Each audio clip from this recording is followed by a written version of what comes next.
Le Real Madrid se retrouve une fois de plus dans la tourmente. La Fédération espagnole de football a officiellement ouvert une enquête disciplinaire contre le club madrilène, en réponse à une plainte déposée par la Liga. Mais pourquoi cette enquête a-t-elle été déclenchée? Tout remonte à un communiqué officiel du Real Madrid, dans lequel le club dénonçait un système arbitral biaisé, prétendument protégé par la Fédération espagnole de football. Le club accuse cette dernière de couvrir un réseau d'intérêts au sein du corps arbitral, qui influencerait les décisions sur le terrain. Quelles conséquences pour le Real Madrid? Selon le journal Mundo Deportivo, cette enquête cible le club en tant qu'institution, et non ses dirigeants individuellement. Ce détail est important, car si une sanction est décidée, elle pourrait impacter directement l'équipe et ses performances. Les prochaines étapes de la procédure sont claires, une nomination d'un enquêteur chargé de rassembler des preuves et d'interroger les parties concernées. 2 évaluations des éléments recueillis et rédaction d'une proposition de sanction.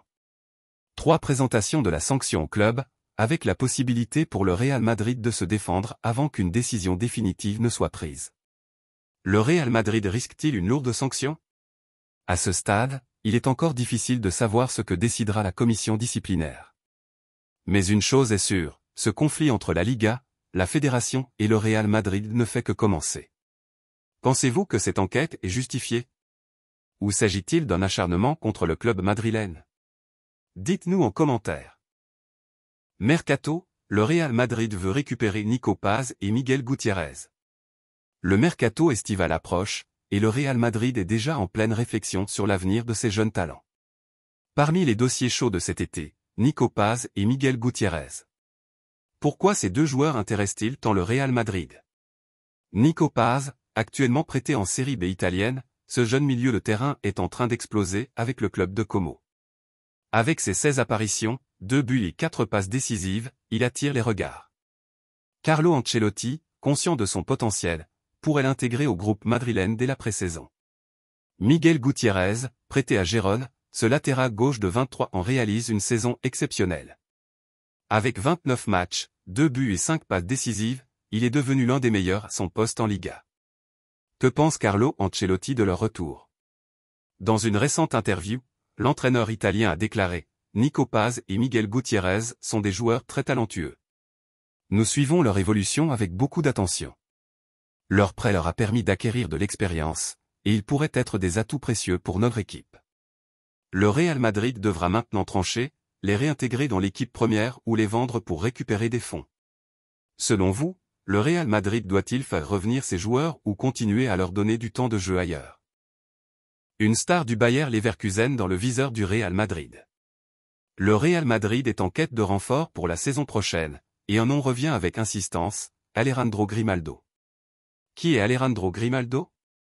Âge, 28 ans club actuel, Bayer Leverkusen position, latéral gauche statistique cette saison, 4 buts et 10 passes décisives. L'ancien joueur du Benfica s'est imposé comme l'un des meilleurs défenseurs latéraux de Bundesliga, avec un impact offensif impressionnant. Le Real Madrid peut-il le recruter? Le Bayer Leverkusen ne laissera pas partir son joueur facilement. Le club allemand, actuellement en tête de la Bundesliga, sait que Grimaldo est une pièce essentielle de son effectif. Son prix pourrait être élevé, mais le Real Madrid est prêt à investir pour renforcer son flanc gauche. Bonne ou mauvaise idée selon vous? Le Real Madrid doit-il tout faire pour recruter Grimaldo?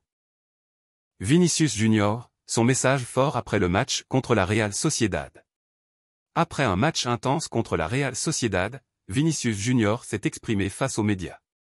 Le Brésilien a affiché un optimisme sans faille et a réaffirmé la détermination du Real Madrid à remporter tous les titres cette saison.